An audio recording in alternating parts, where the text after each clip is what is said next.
नमस्कार दर्शक बंधु आपण मानू मो ओडिया जीके ज्ञान चैनल रे स्वागत करुची। आज आमे साधारणतंत्र दिवस उपलक्षे एक सुंदर एवं आकर्षणीय भाषण शिखिबा। चलंतु वीडियोटी को स्टार्ट करिबा। आदरणीय मंचासीन मुख्य अतिथि, सम्मानित गुरुजन, प्रिय भाई भौणी माने एवं मोर स्नेहस्पद देशप्रेमी बंधु माने नमस्कार। जय हिंद, जय भारत। आज ही पवित्र प्रभात आम मातृभूमि भारतर भाग्य लेखा दिन।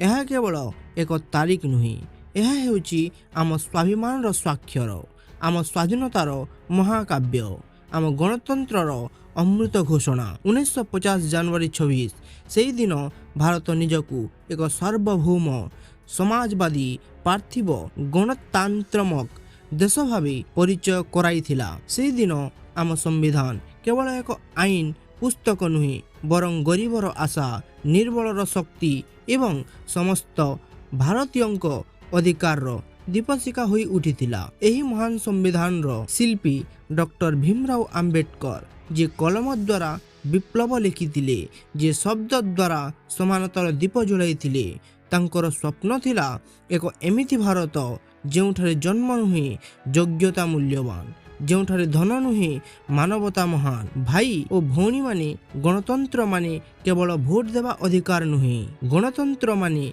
दायित्वर सचेतनता, शिष्टाचार संयम एवं देश पाई निजको समर्पण करिवार साहस।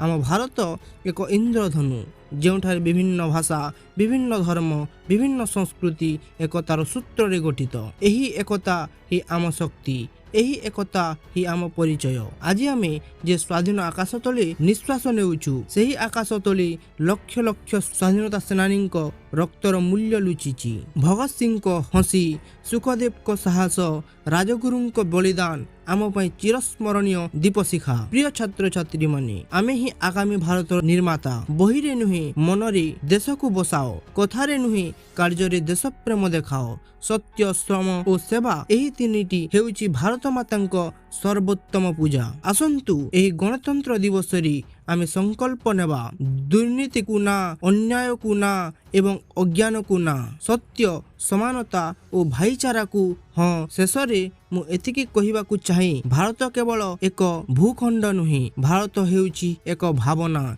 एक संस्कार, एक अमर स्वप्न। जय हिंद, जय भारत, वंदे मातरम। तेबे फ्रेंड्स, आपनकू भाषणटी किपरि लागिला निश्चित हमकू कमेंट माध्यम रे जणाइबे। जदि आपण माने एबे पर्यंत आम चैनल टी को सब्सक्राइब करि नाहंती, तेबे सब्सक्राइब करी पाखरे थिबा बेल आइकन टी को सिलेक्ट करि दियंतु। धन्यवाद।